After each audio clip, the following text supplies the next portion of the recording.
ఆరాధన ప్రభువుకు కలుగునుగాక.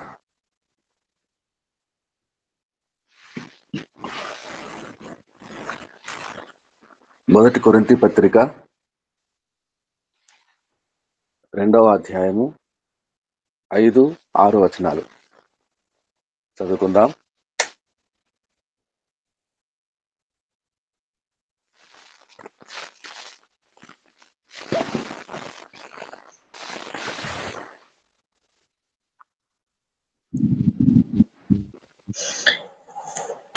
ఎవడైనను ఒక నిమిషం.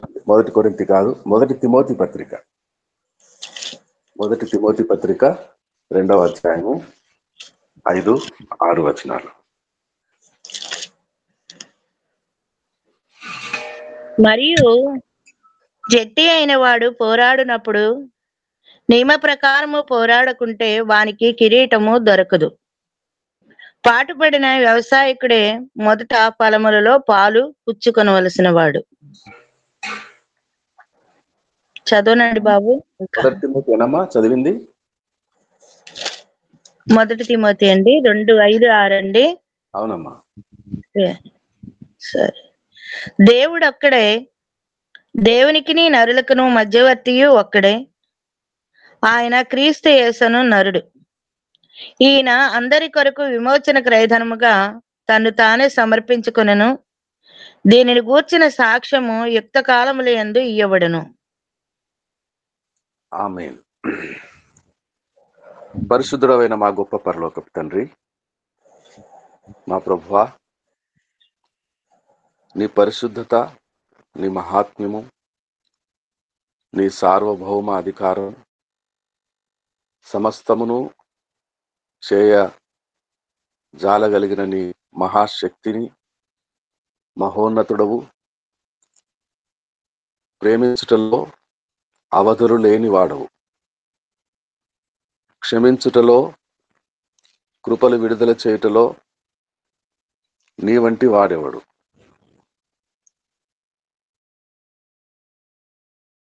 నిన్ను స్తుతించి, ఘనపరిచి, ఆరాధించి, మహిమపరచుటకు మరొక నూతన పునరుత్థాన దినమును మా బ్రతుకులో అనుగ్రహించిన దేవుడవు నీకు స్తోత్రములు. ఈ దినము అనేక ప్రాంతాల్లో, తాడేపల్లిగూడెం పట్టణంలో జరుగుతున్న ఆరాధనలను, వచ్చుచున్న బిడ్డలందరినీ, సిద్ధపడుతున్న బిడ్డలందరినీ వారి ప్రార్థన ఆరాధనలను అంగీకరించవలసిందిగా, దీవించవలసిందిగా ప్రార్థించి యేసు పరిశుద్ధ నామమున అడిగి వేడుకొనుచున్నాము పరమ తండ్రి. ఆమేన్. పౌలు, ప్రియ పరిశుద్ధ పౌలు సువార్త ప్రకటిస్తూ పర్యటిస్తూ ఏథెన్సు అనే ఒక పట్టణానికి వెళ్తారు. ఏథెన్సు అనే ఒక పట్టణం అపోస్తల కార్యములో జ్ఞాపకం చేస్తాను మీకు. 17వ అధ్యాయంలో 22వ వచనం నుండి అక్కడ మనం చూస్తాం. ఆ పట్టణంలో వెళ్ళేటప్పుడు పౌలు గారు ఆశ్చర్యపోతారు. నేను ఈ పట్టణంలో ప్రవేశించినది మొదలు అనేకమైన దేవతా విగ్రహములను,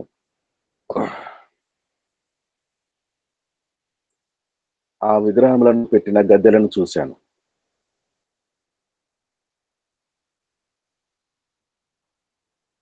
అది అనేకమైన దేవతా మూర్తుల గుడుల పట్టణము. ఈ పట్టణం అనుకున్నాను నేను. The temple of city, the temple of city. విశాఖపట్నంను ఎంతెంతో దూరం నుంచి వేగంగా వస్తాయి వాహనాలన్నీ, రైళ్లు, బస్సులు, వాహనాలన్నీ ఆగిపోతాయి, వచ్చి ముందుకెళ్ళవు. ఇంకా మార్గం, త్రోవలు లేవు, సముద్రం ఉన్నది. కాబట్టి ద సిటీ ఆఫ్ డెస్టినీ అంటారు. The city of destiny. అంటే ఇక గమ్యం పూర్తయిపోయింది. బెంగుళూరు పట్టణానికి వెళితే నేను కొన్నిసార్లు వెళ్ళాను. దాన్ని the city of gardens, garden city అంటారు. అలాగే తమిళనాడులో కొన్ని పట్టణాలున్నాయి, చెన్నైతో సహా. వాటిని కూడా సిటీస్ ఆఫ్ టెంపుల్స్ అంటారు. గుడులు, గుడులు కలిగిన పట్టణాలు. ఏథెన్స్ కూడా అనేకమైన గుడులు. ఒక్కొక్క గుడిలో ఒక్కొక్క దేవతామూర్తి, ఒక్కొక్క విగ్రహం. వెళుతూ వెళుతూ ఇవన్నీ చూసినందువలన నాకు ఆశ్చర్యం కలగలేదు. కానీ ఒక గద్దె యొద్దకు వచ్చాను, ఒక గుడి యొద్దకు వచ్చాను. ఆ గుడి ఖాళీగా ఉన్నది. ఆ గద్దె మీద ఏ దేవత లేదు, ఏ దేవుడు లేడు. అయితే ఆశ్చర్యం వేసి, ఎందుకు ఇది ఖాళీగా ఉన్నది అని సమీపించి చూస్తే అక్కడ కొన్ని మాటలు రాయబడ్డాయి. ఏంటవి అని చూస్తే, తెలియబడని దేవుని కొరకు. అంటే పేరు తెలియదు, కథ తెలియదు, ఆచారం తెలియదు, ఏ దినమున చేయాలో, ఏ పండుగ చేయాలో, ఎలా చేయాలో తెలియనే తెలియదు అని ఖాళీగా పెట్టేశారు. అంటే ఇంకో దేవుడు ఎక్కడో ఉంటాడు, ఇప్పుడైతే తెలియదు, అయినా గుడి కట్టేశారు. గుడులు కట్టుకోవటం, గుడులు కట్టుకోవటం, పండుగలు చేసుకోవటం, తినటం, త్రాగటం మజాగా ఉంటదేమో లోకులకు. అయితే ఒక ఖాళీ గుడే కట్టేశారు. అందులో ఎవరుంటారో తెలియదట.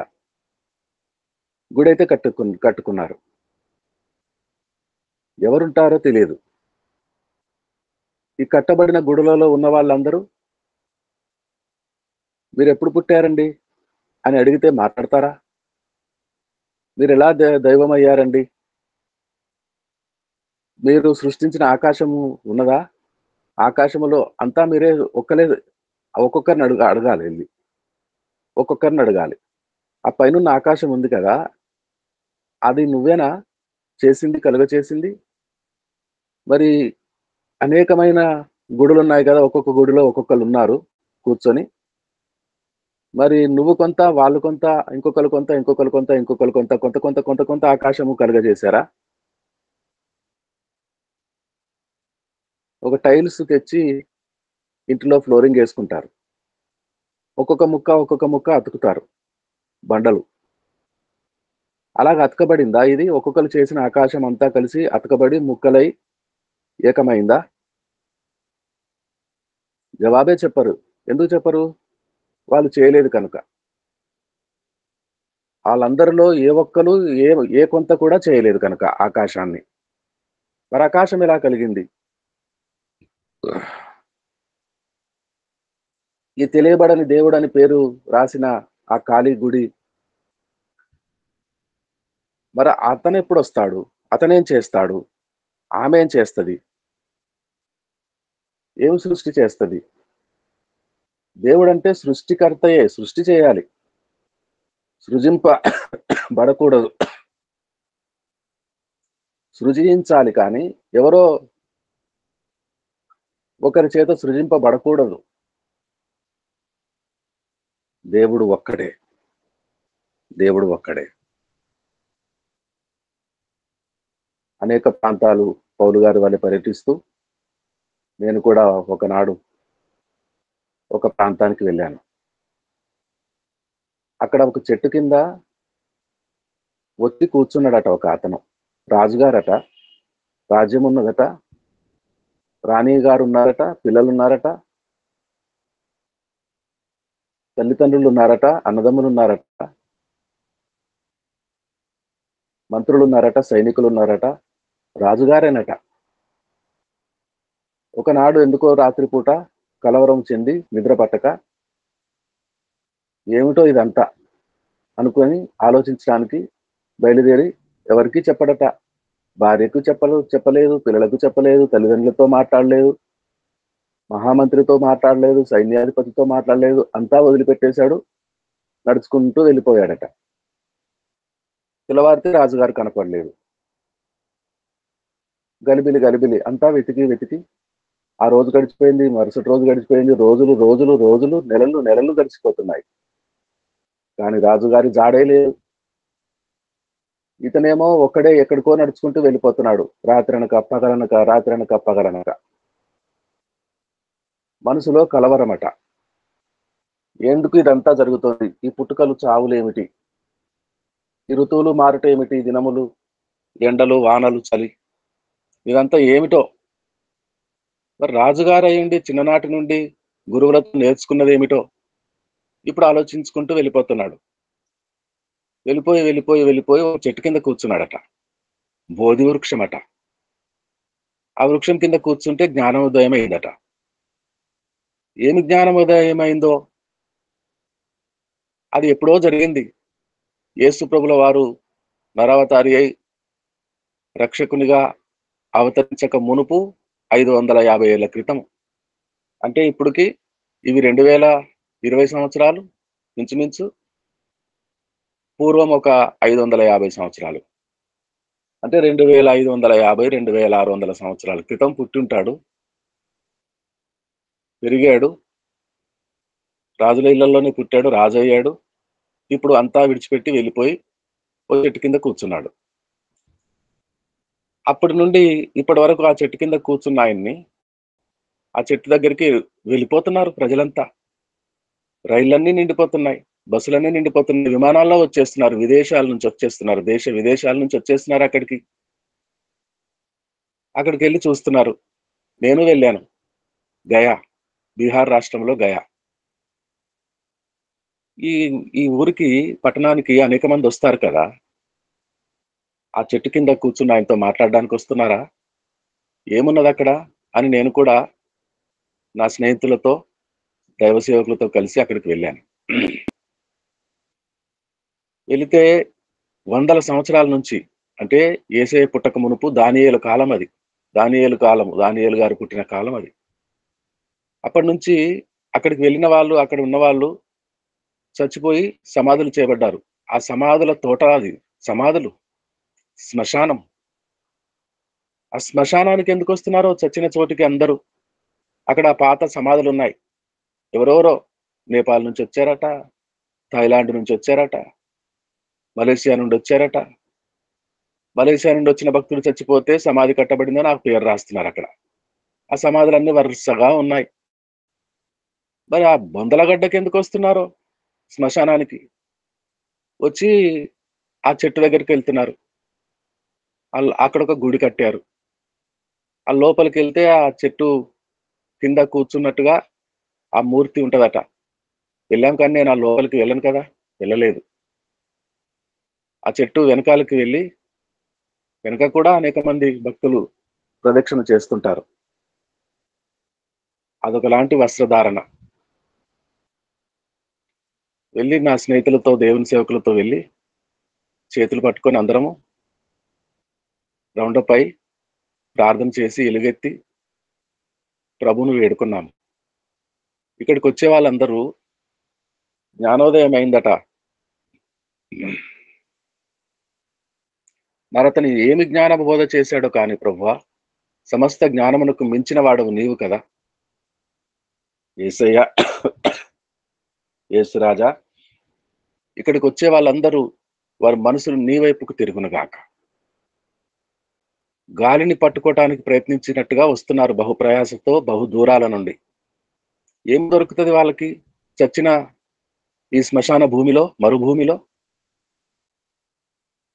పునరుత్థానుడవై తిరిగి లేచిన నీ వైపు వారు తిరుగునుగాక, వచ్చిన వాళ్ళందరూ నీ వైపు తిరుగునుగాక అని ఆశతో ప్రార్థన చేసి పట్టుకుంటారట, కొట్టేస్తారట, అక్కడ ప్రార్థనలు చేయకూడదట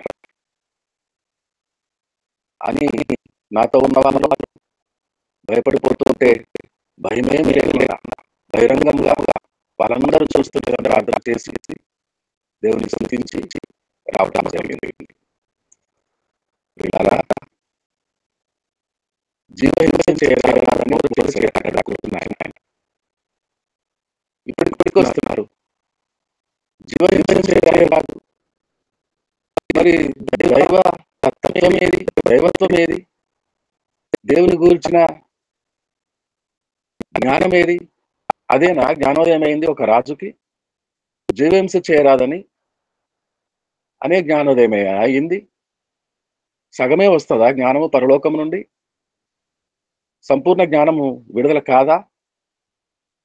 దేవుని గుర్తించాలి కదా, దేవుని ఎరగాలి కదా, దేవుణ్ణి నమ్మాలి కదా, ఆరాధించాలి కదా, సాగిల పడాలి కదా, దైవోక్తులను చదువుకోవాలి కదా, భజనలు చేయాలి కదా, స్తుతులు పాడాలి కదా దేవునికి. ఇదంతా లేదు. కేవలం జీవహింస చేయరాదు, జీవహింస చేయరాదు అనే చెప్పాడట. అయితే 2 సంవత్సరాల క్రితం ఆ ఊరు వెళ్ళాను. ఒక 40 సంవత్సరాల క్రితము పూనాలో బైబిల్ కళాశాలలో ఉన్నప్పుడు అక్కడికి దగ్గరగా ఉన్న ఒక 100 కిలోమీటర్ల దూరంలో ఉన్న ఇంకొక పట్టణం దౌండ్ అని ఇప్పుడు కూడా ఉన్నది. అక్కడ ఒక భక్తి గల అమ్మగారు దైవజనరాలు, గొప్ప వంశము నుండి, గొప్ప ఇంటి నుండి దేవుణ్ణి నమ్ముకొని ఇతరుల ఆస్తిపాస్తులు, ఆమెకొచ్చిన వారసత్వపు భూమిని, ఆస్తులను దేవుని సేవకు ఇచ్చేసి ఒక బైబిల్ కళాశాల, ఒక బైబిల్ పాఠశాల ఏర్పాటు చేశారు. పండిత రమాబాయి దేశ్ముఖ్ అమ్మగారి పేరు. పండిత రమాబాయి దేశ్ముఖ్ బహు జ్ఞానవంతురాలట, చదువుకున్నారట, గొప్ప చదువులు చదివారట, గొప్పింటి బిడ్డేనట. తండ్రి ద్వారా సంక్రమించిన ఆస్తిని యేసయ్యకి చేసిందట. వాళ్ళంతా చాలా బాధపడ్డారట, వాళ్ళ అన్యులేనట. అమ్మగారే ప్రభువుని ఎరిగారట, ఇక సేవ చేసుకొని తరించాలనుకున్నారట. ఇది దాదాపు నేను వెళ్ళింది 40 సంవత్సరాల క్రితము. అప్పటికే 50 ఏళ్ల క్రితము ఆ పాఠశాల ప్రారంభించబడింది. అనేక మంది మరాఠీ, గుజరాతీ, ఆ పరిసర ప్రాంతాల్లో ఉన్న వాళ్ళు, మధ్యప్రదేశ్ నుంచి యేసయ్యను సేవించాలి, యేసయ్య పని చేయాలి, సువార్త పని చేయాలి అనే ఆసక్తి కలిగిన వారు అక్కడికి వచ్చి అక్కడే వసతి, మంచి భోజనము, కట్టుకోవటానికి బట్టలు, దినదినము యేసు వాక్యము, తర్పీదు నేర్పిస్తారట. ఒకడొచ్చి ఆ పిల్లలందరితో పాటు ఒక అతను వచ్చి నేర్చుకుంటున్నాడట. మంచి వినయ విధేయతలు కలిగి ఉన్నాడట, భక్తిపరుడట, ప్రార్థన చేస్తాడట, బైబిల్ చదువుతాడట. అయితే రాత్రులు ఒంటరిగా లేచి ఎక్కడికో వెళ్ళిపోతాడట. ఆ తోటి పిల్లలతో ఉండడట. వారికి ఆశ్చర్యం గొలిపి ఎక్కడికి వెళ్తున్నాడు అని వెళ్ళి చూడటానికి వెళ్తే బహు విశాలమైన ప్రాంగణము, పెద్ద పెద్ద వృక్షాలు,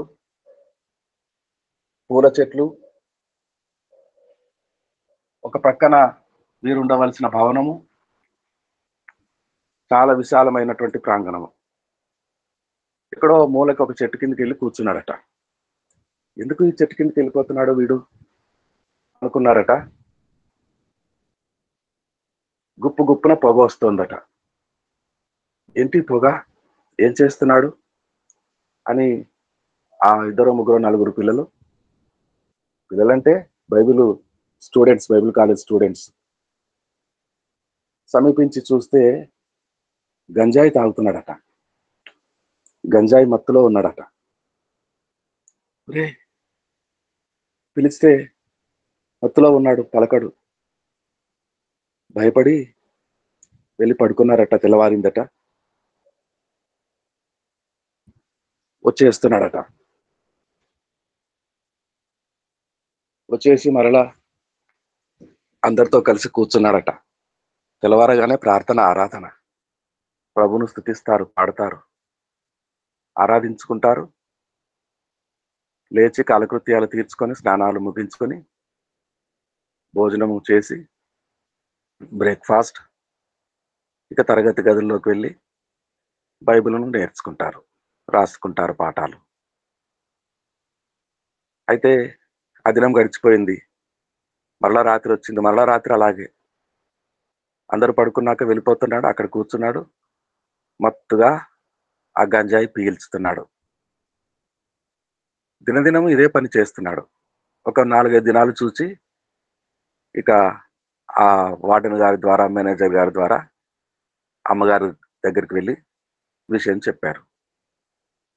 నమ్మను నేను, వాడు మంచి పిల్లవాడు, మీరు కుళ్ళుకొని వాడి మీద అసూయతో ఏదో చెప్తున్నారు వచ్చి, నేను నమ్మను వాడు అలాంటి పని చేస్తాడంటే.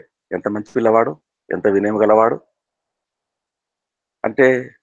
లేదమ్మా, అలాగే చేస్తున్నాడు, మేము చూచాము, ఒకసారి కాదు అనేక దినాలుగా గమనిస్తున్నాం.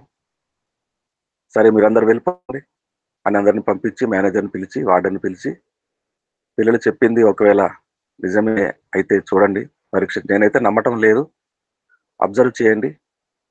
2-3 రాత్రులు అబ్జర్వ్ చేశారు, నిజమే అని తేలింది. అమ్మగారికి వచ్చి మళ్ళీ చెప్పారు, అమ్మగారు కూడా ఒక రాత్రి వెళ్ళి చూచారు. వాడు మత్తులో పడి ఉన్నాడు. తెల్లవారిన తర్వాత ప్రార్థనలోకి వచ్చి కూర్చున్నాడు. అందరూ పిల్లలు లేచి వెళ్ళిపోతుంటే వాడిని పిలిచి, నువ్వు నా గదికి రా, ఆఫీస్కి రా, నీతో మాట్లాడతాను. ఆఫీస్కి వెళితే, ఎందుకురా ఈ పని చేస్తున్నావు, ఎంత మంచి పిల్లవాడివి, ఎంత చక్కగా పాడతావు, ఎంత మంచి ప్రార్థనలు చేస్తావు, అందరిలో నువ్వే మంచివాడవని నేను ఎంతో మెచ్చుకుంటే నువ్వు ఇలాంటి పని చేస్తావా అంటే మూలకు నిలబడి ఏడుస్తున్నాడు. ఏమీ చెప్పడు. సరే, ఇక నుంచి నువ్వు కన్నీళ్లు కారుస్తున్నావు కాబట్టి పశ్చాత్తాపం ఉన్నదని నేను అనుకుంటున్నా, ఆ పని మానేసి యేసయ్య సేవకుడు అవుతున్నావు అని ప్రేమ మాటలతోనే సొంత కొడుకును ప్రేమించి గద్దించినట్టుగా మంచి మాటలు చెప్పి పంపిస్తే, ఆ మరుసటి రోజు రాత్రి ఎవరికి చెప్పా పెట్టకుండా వెళ్ళిపోయాడు. వెతికారు ఆ పరిసర ప్రాంతాల్లో. ఆ అహ్మద్నగర్ జిల్లా, ఆ జిల్లా దాటితే నాసిక్ జిల్లా, కొండలు, లోయలు తిరిగారు, కానీ ఎక్కడ దొరకలేదు. ఈ బ్యాచ్ వాళ్ళు అభిషేకం పొందుకొని సేవకు బయలుదేరి వెళ్ళిపోయారు. అందులో ఒక ఇద్దరు సేవారంభంలో తర్పీదు పొంది వెళ్ళిపోతున్నారు. మీరు ఎక్కడికి వెళ్ళినా ఇద్దరిద్దరుగా వెళ్ళండి రాయనలారా, ఇద్దరిద్దరుగా వెళ్ళి ఒకరికొకరు సహకరించుకొని సేవ ప్రారంభించండి అని అమ్మగారు చెప్పి పంపిస్తే ఇద్దరిద్దరు చొప్పునే వెళ్ళారట.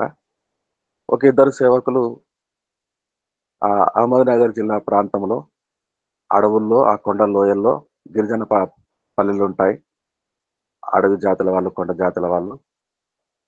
అక్కడ ఒకానొక పల్లెలో, ఆ గిరిజన ప్రాంతంలో కనిపించాడట.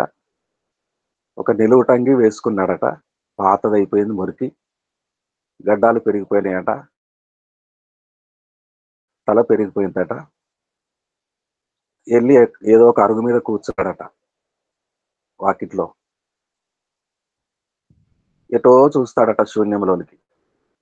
వీళ్ళు వెళ్ళి, ఏంటి వీడు వాడిలాగానే ఉన్నాడు అని వీళ్ళు దగ్గరికి వెళ్ళి చూస్తే అతనేనట. వీళ్ళని కూడా చూచాడు, గుర్తించాడట. కానీ ఏం మాట్లాడకుండా గబుక్కున లేచి అక్కడి నుంచి పరుగున ఎక్కడికో పోతున్నాడట. మరి ఆగరా ఆగరా, ఆగు, బాగున్నావా, ఇంతకాలానికి కనిపించావు అని వీళ్ళు వెంట పడితే దొరకడట, ఎక్కడికో వెళ్ళిపోయాడు. వాళ్ళు ఉత్తరం రాసి అమ్మగారికి, పండిత రమాబాయి దేశ్ముఖ్ గారికి ఉత్తరం రాస్తే, ఆ ఉత్తరము ఎన్ని రోజులకు వస్తుందో, ఇది ఎప్పుడు 70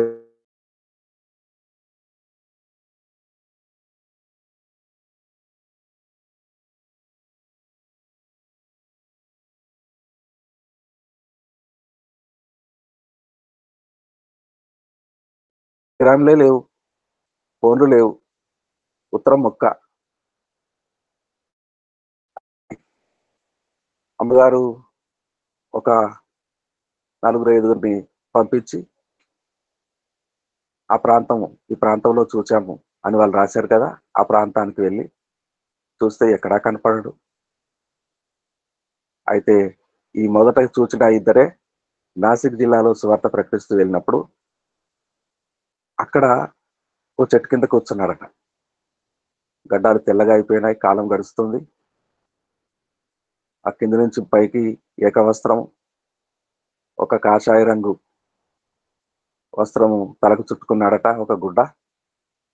ఎవరైనా నీళ్లు తెస్తే తాగడట, పాలు పోస్తే తాగడట, రొట్టెలు తెస్తే తినడట. ఎప్పుడుకో ఎవ్వరు లేక ఒంటరిగా ఉన్నప్పుడు అక్కడ పెట్టిపోయిన పాలు కొన్ని తాగుతాడట, ఆ రొట్టె ముక్క నములుతాడట. మా పిల్లలకు బాగలేదు, నువ్వు దేవునివా, దేవుని నుంచి వచ్చిన వాడివా, మా బిడ్డకు బాగలేదు, 4 రోజుల నుంచి జ్వరము, బాగా చేస్తావా అని వీళ్ళే ఆ చేయి తీసి తల మీద పెట్టుకుంటే ఇంటికి వెళ్ళిపోయి నమ్ముతారట, బాగైపోతారట. పిల్లలు వస్తాయి, జ్వరాలు పోతాయి, అతనే బాగు చేశాడని నమ్మకం వీళ్ళకు.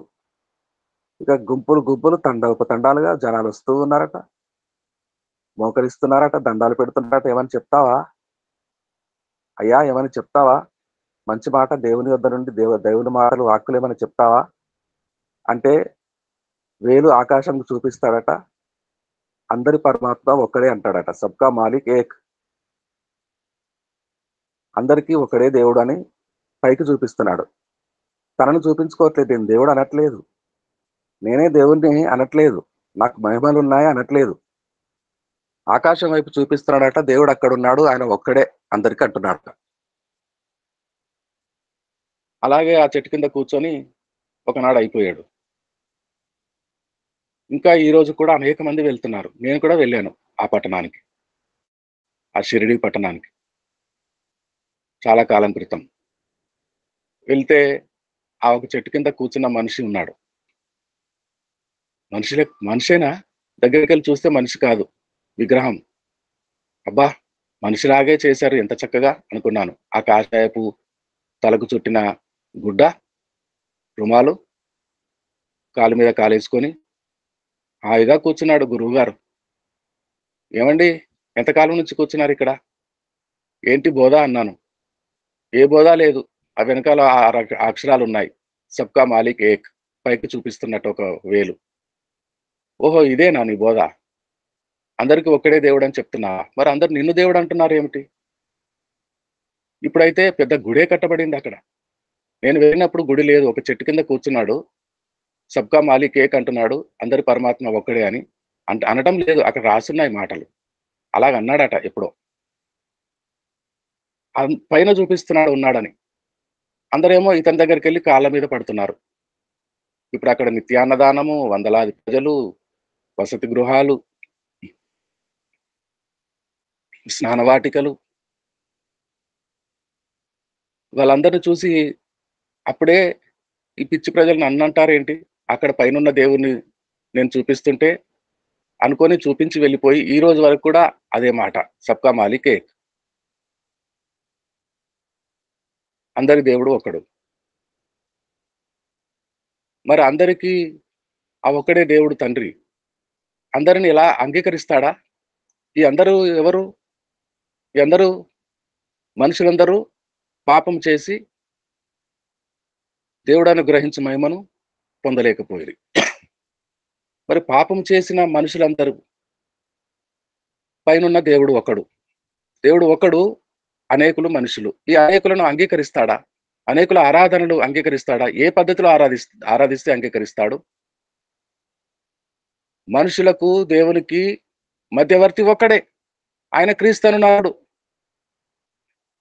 పౌలు గారు వెళ్ళిన ఏథెన్స్ పట్టణంలో ఉన్న ఆ సిటీ ఆఫ్ టెంపుల్స్ లో ఏ టెంపుల్లో ఉన్నవాడు కూడా దేవునికి మనుషులకు మధ్యవర్తిత్వము చేయలేదు. ఆ చెట్టు కింద కూర్చొని జీవహింస చేయరాని జ్ఞానం కలిగిందట, అతను కూడా చేయటం లేదు. రండి నా దగ్గరికి, నేను మీ పక్షంగా నిలబడతాను, ప్రయాసపడి భారం మోసుకొంచున్న సమస్తమైన వారలారా నా యొద్దకు రండి, నేను మీకు విశ్రాంతి కలుగజేతును అని చెప్పరే, ఎవడు చెప్పడే. ఆ సిటీ ఆఫ్ టెంపుల్స్ లో అన్ని టెంపుల్స్ ఖాళీగా ఉన్నదట, ఒకటి ఖాళీగా గుడి కట్టేశారు, గద్దె పెట్టేశారు, కానీ అక్కడ దేవుడు లేడు, తెలియబడని దేవుడట. మరి ఎప్పుడు పెట్టుకుంటారో, పెట్టారో లేదో, నేటి వరకు పౌలు గారు వెళ్ళిపోయారు, ఆ తరం గడిచిపోయింది. మరి ఆ గుడి ఖాళీగానే ఉన్నదో ఎవరైనా పెట్టుకున్నారో. ఈ చెట్టు కింద కూర్చున్న ఆయన జీవహింస చేరాదన్నాడు, పోయాడు. నేటి వరకు దేశాల నుంచి వస్తున్నారు, చస్తున్నారు, అక్కడే బొందలు పెడుతున్నారు. ఎవడు చెప్పడే? మధ్యవర్తిత్వం ఎవరు భరించరే? ఎవరు చేయరే? ఎవరు చేస్తారు? ఎవరు చేస్తారు మధ్యవర్తిత్వం? దేవుడు అంగీకరించే భక్తిని ఎవరు నేర్పిస్తారు మనకు? ప్రార్థన ఎవరు నేర్పిస్తారు? మనుషులకు పరమార్థము, పరమాత్మ ప్రబోధము ఎవరు బోధిస్తారు? ఎవరు ఆయన? ఆయనే యేసుక్రీస్తు నరుడు. యేసుక్రీస్తు ద్వారా ఆరాధనలు ప్రభువు వద్దకు, పరలోకపు తండ్రి వద్దకు చేరుతాయి. ఆశీర్వాదాలు, దీవెనలు కుమరించబడతాయి. భక్తి అంగీకారం అవుతుంది. భక్తి వలన శక్తి కలుగుతుంది మనకు. దేవునికి స్తోత్రం కలుగును గాక. ఎవరి వలన రక్షణ కలగదు. అందరూ పాపులు. పైనున్నవాడు సబ్కా మాలిక్ ఏక్.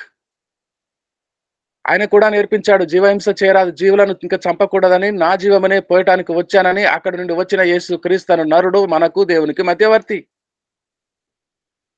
ఆయన ప్రధాన యాజకుడు. ఆయన హెబ్రీయులకు సంఘానికి పత్రిక రాస్తూ కొద్ది సమయమే ఉన్నది, 1-2 నిమిషాల్లో ఆ హెబ్రీ పత్రికలోనికి వెళదాం. 4వ అధ్యాయం 14 నుంచి చదువుదాం.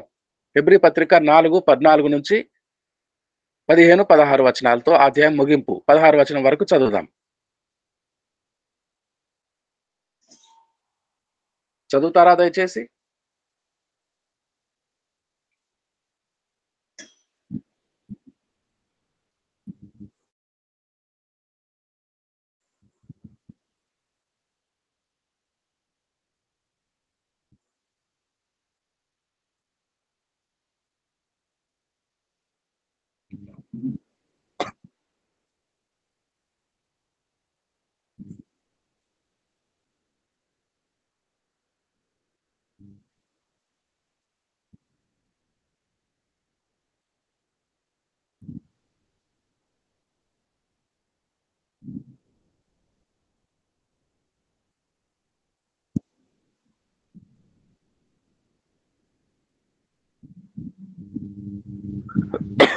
ఆమేన్. మన ప్రధాన యాజకుడు మన కంటే ముందుగా వెళ్ళెను. యేసు రక్తము రక్తము రక్తము. ప్రధాన యాజకుడు బలిపశువును వధించి రక్తమును తీసుకొని పల్లెములో, బంగారు పల్లెములో తన చేతులలో పట్టుకొని పరిశుద్ధ వేదిక బలిపీఠం యొద్దకు సమీపించి పాపముల నిమిత్తము ప్రాయశ్చిత్తము చేస్తూ ప్రోక్షణ రక్తము కలిగి ప్రధాన యాజకత్వపు సేవ. అయితే మన ప్రధాన యాజకుడు తన సొంత రక్తమే బంగారు పల్లెంలో పట్టుకొని తన చేతుల మీద తీసుకొని, ఆయన రక్తమే నరుల పాప పరిహార రక్తము, పాప ప్రాయశ్చిత్తార్థ రక్తము ప్రోక్షించి మన కొరకు వేడుకుంటున్న ప్రధాన యాజకుడు అక్కడ ఉన్నాడు. కనుక మనం ధైర్యముతో ఆయన కృపాసనం యొద్దకు చేరుకుంటున్నాము, ఆరాధిస్తున్నాము, మనవులు అర్పిస్తున్నాము. సమయోచితమైన సహాయం ఆయన మన కొరకు అనుగ్రహిస్తున్నాడు. ప్రధాన యాజకుని ద్వారా, యేసుక్రీస్తు నరుని ద్వారా, నరుడై వచ్చిన దైవము ద్వారా, ఆయన ద్వారానే ఆరాధనలు, ఆయన ద్వారానే సహాయము, ఆయన ద్వారానే బలి రక్తము. ఆయనదే ఆ రక్తము, పరిశుద్ధ రక్తము, నీతిగల రక్తము, మనకు క్షమాపణ కలుగ చేసిన రక్తము, మనలను విడుదల చేసిన రక్తము. రక్తము మన ప్రార్థనలతో కలిపి బలి, ఆరాధన. ఆయన రక్తమును సేవించుట, ఆయన శరీరమును భుజించుట, ఆయన మన కొరకు నిలబడి తండ్రిని వేడుకొనుట, మనకు దీవెనలన్నీ విడుదల చేయబడుట, సమయోచితమైన సహాయం ఆయన కృపాసనం యొద్ద నుండి, కృపా సింహాసనం యొద్ద నుండి మన కొరకు దిగి వచ్చుట. ఆరాధించు వారికి అందరికీ ఒక్కడే పరలోకపు తండ్రి, ఒక్కడే మధ్యవర్తి, ఒక్కడే యేసయ్య. అనేకులమైన మన కొరకు పాప పరిహారము గావించబడిన వాడు ఒక్కడే. కనుక ఆయనకే ఆరాధన, ఆయన ద్వారా ఆరాధన, ఆరాధన, ఆరాధన, ఆరాధన. యేసయ్యకు ఆరాధన, పరమ తండ్రికి ఆరాధన, పరిశుద్ధాత్మ ద్వారా ఆరాధన. రండి ప్రార్థించుకుందాం, మన ఆరాధనలు సమర్పించుకుందాం. మహిమకుమారమ్మ గారు, తాడేపల్లిగూడెం పట్టణం నుండి ప్రార్థన చేసుకుందాం.